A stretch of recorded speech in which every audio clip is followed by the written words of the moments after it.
Lalu yang kedua, profetik, tulisan profetik, yaitu kenabian. Nah, kalau kenabian, dia punya tendensi atau perhatian ya, orientasinya masa kini.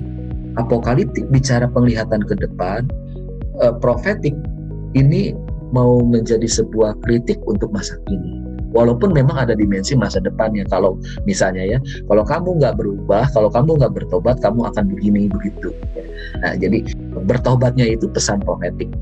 Jadi artinya menyapa langsung pada kekinian. Ya. Jadi begini begitunya, nah itu sebetulnya punya nuansa masa depan, itu yang rada apokaliptik sebetulnya. Nah, lalu yang ketiga, pastoral. Ya, kalau pastoral ini lebih praktis sebenarnya. Ada langkah-langkah yang harus dilakukan. Ini ada juga di dalam kitab Wahyu. Jadi siapa bilang kitab Wahyu bukan kitab pastoral? Oh, itu kitab pastoral juga ya. Karena dia merupakan surat sebenarnya, ya, surat yang mau menuntun, membimbing umat juga. Dalam hal ini 7 jemaat di Asia Kecil itu ya. Dan 3 jenis tulisan ini berkelindan ya. Jadi begitu rupa menyatu ya. Dan intinya mau menyoroti pekerjaan-pekerjaan kasih Allah pada masa kini dan masa depan.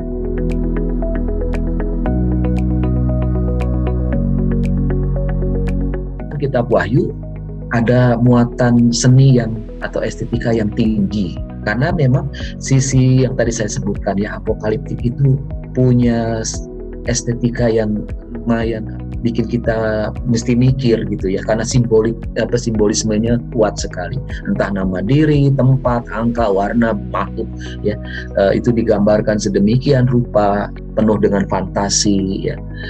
Ini menunjukkan suatu kreativitas ya, tapi juga sistematis ya, jangan lupa itu sistematis. Jadi artinya punya bentuk. Nah, saya sedang memikirkan, saya mendapati pola yang lain gitu ya, pola misalnya tentang sangkakala itu ya, sangkakala sampai 7 kan, yang ke-7 terakhir itu kok polanya pola penciptaan ya. Ada sangkakala pertama ini, lalu saya memikirkan waktu hari pertama Tuhan menciptakan apa, lalu mengapa bunyi sangkakala yang pertama ini seperti ini lukisan. Ini apakah ada koneksinya ya, apa ada korelasinya.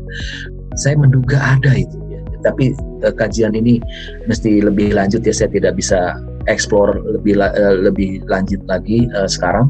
Tapi saya curiga memang ada kaitannya ya antara kisah ini. Ini untuk menunjukkan bahwa ada sistematika yang memang dibangun sedemikian rupa, kreativitasnya luar biasa.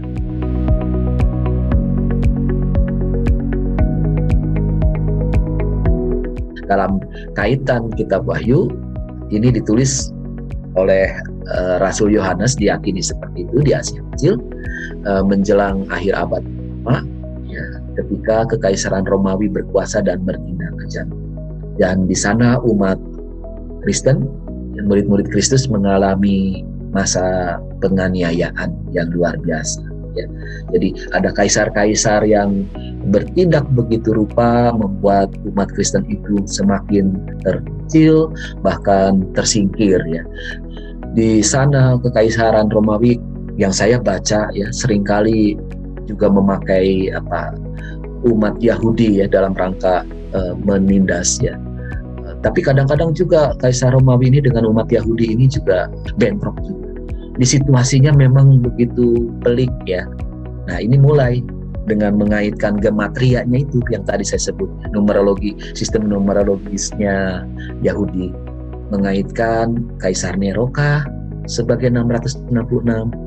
Inilah yang paling banyak ya, dan mempengaruhi juga banyak penafsir Perjanjian Baru di Indonesia ya, menunjuk Kaisar Nero sebagai 666.